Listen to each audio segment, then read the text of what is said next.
One Piece. Yes, the anime whose single episodes have longer intros than most Netflix documentaries. The manga that has more chapters than your great-grandma has teeth. Seriously, 1000 plus chapters, 1,000 mysteries, and still no sign of that damn treasure. At this point, I'm convinced the One Piece is just Oda's original drawing tablet sign gotcha nerds. Let's get the obvious roast out of the way. One Piece is longer than a CVS receipt printed in pirate speak. Some people measure time in hours, days, even years. Real One Piece fans? They measure life in arcs.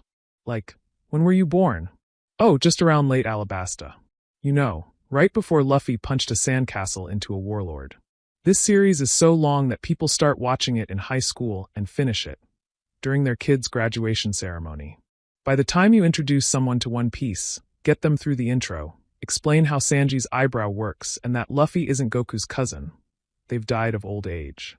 One Piece isn't so much a manga anymore. It's a personality trait.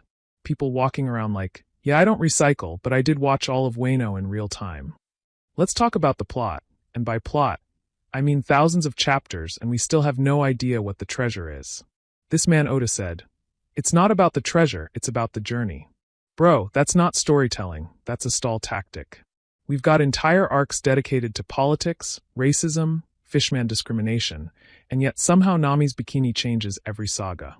Fishmen, sky islands, cake islands, zoos inside elephants, ghost zombies on Thriller Bark, and at some point, a literal talking skeleton joined the crew, and no one even flinched. One Piece has more twists than a season of Game of Thrones. But at least Game of Thrones ended. One Piece is playing chess in 14 dimensions. Oda's out here planting seeds in Chapter 60, only to drop an Easter egg payoff in Chapter 1034. Oda is the only author who'll foreshadow a plot twist using a background seagull from 15 years ago. Let's roast the main attraction, the Straw Hat Crew, the champions of chaos. Let's start with Monkey D. Luffy, the rubber boy who will punch a celestial dragon in the face, but can't read a map. Luffy is the kind of guy you'd follow into battle, but not a buffet line. Bro's got the brain capacity of a banana peel but the heart of gold, and the fists of a certified psychopath. Zoro. Oh sweet lost Zoro. This man could pull out 3 swords but can't pull up to the right town. I don't know if he's a swordsman or just Google Maps worst case study. Zoro could walk into a Circle K and end up in Impel Down. Nami is out here representing every girl boss who charges interest. She uses a staff, weather control, and pure financial rage. She's the only one on the ship who reads the fine print. Usopp. Bruh, Usopp lies so much he probably thinks Zeph's leg grew back. He's the kind of guy who claims he captured a sea king, but cries when someone steps on his goggles. Sanji cooks 5-star meals but simps in 5 dimensions. This man would throw away his entire life for a woman who looked at him sideways. Brook, a literal skeleton, who makes skeleton jokes every 5 seconds. Can I see your panties? Bro, you don't even have eyelids. Relax. Frankie is what happens when a toaster kisses a motorcycle. He says super, more than a Dragon Ball Z recap narrator. And Robin. Robin's the goth kid with FBI-level knowledge. She could destroy you with a smile and read your browser history at the same time. Chopper, adorable walking plushie, who also has 7 transformations and can go from Build-A-Bear to building body bags. And Jinbe, honorable fish dad, the only one who doesn't scream every time something explodes. He's the designated driver of this pirate mess. Now let's give love where it's due.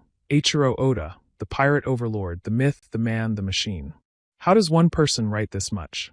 I'm convinced Oda has been replaced by 3 guys in a trench coat on Monster Energy. Oda has put more effort into drawing detailed ships, pirate flags, and unattractive villains than I've put into my actual career. This man created a sword-wielding giraffe, a clown bomb man, and a zone-type fruit that only activates during a blood moon while listening to sea shanties backward, and made it make sense. He spent decades world-building. Meanwhile, other manga ended in 5 volumes because the author went on vacation and vanished into the wind like a Shanks flashback. Oda doesn't make plot points, he makes prophecies. And the villains? The world government is basically just Amazon with cannons. You've got Akainu, who looks like he lives on rage and chowder. Blackbeard, a man who stole 2 devil fruits, and all the cholesterol that came with them. And then there's Buggy the Clown, who somehow went from comic relief to Emperor of the Sea. Buggy is what happens when failing upward becomes a combat strategy. CP0 is out here in Halloween masks doing parkour. And somehow still getting mopped by teenagers who haven't bathed in 4 arcs. And let's not forget Enel. Dude thought he was God because he had lightning powers and ear lobes that needed their own postal code, until he met Luffy and learned physics. Now the devil fruits, oh yes. A magical system that grants amazing powers and removes all swimming privileges. You can turn into magma, summon quakes, control light, or be the guy who turns things into jacket zippers. It's a gamble. You're either an elemental god or a sentient binder clip. And the names? Goma Goma no. Magu Magu no. It's like Oda makes up fruit names based on whatever his kid shouts while chewing jelly beans. There's a fruit that lets you chop yourself into pieces. One that turns you into a giraffe. And another that lets you stare intensely while doing nothing else. And now we learn Luffy's fruit was secretly some god-tier legendary fruit all along? Man's officially crossed into Naruto territory. Next thing you know, there'll be chakra and reincarnated pirates. But let's be real. All jokes aside, we love One Piece. It's ridiculous, outrageous, and longer than the lifespan of most civilizations. But damn it, it's family now. We've laughed, we've cried, we've screamed at Zoro to just take a left turn, and somehow end up in Wano. In a world full of abandoned stories, cancelled manga, and rushed endings, One Piece stayed. Oda gave us a sprawling universe of dreams, freedom, found family, and pirates who punch gods in the face. We still don't know what the One Piece is. It could be treasure. It could be a mirror. It could be Joy Boy's mixtape. But we don't care. Because we're not here for the treasure. We're here for the adventure. So here's to One Piece. Our favorite over-the-top, overextended, overachieving pirate fever dream. Now if you'll excuse me, I've got 14 more arcs to rewatch.